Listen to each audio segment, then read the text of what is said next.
Hello everyone, welcome back to our channel. In today's video I am going to show you how to record Zoom meeting easily and without any confusion. So let's get started.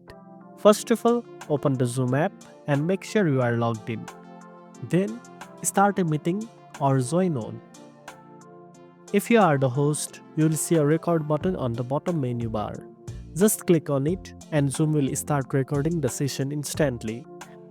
You can also use the shortcut Alt plus R on your keyboard to record. During the recording, you can also pause and resume the recording. To stop your recording, click on the stop button, then click on end to end your meeting and Zoom will convert the recording. Now, find your recording in the Zoom folder on your computer or in your cloud storage if you choose that option. If you are a participant, you will need permission from the host to record.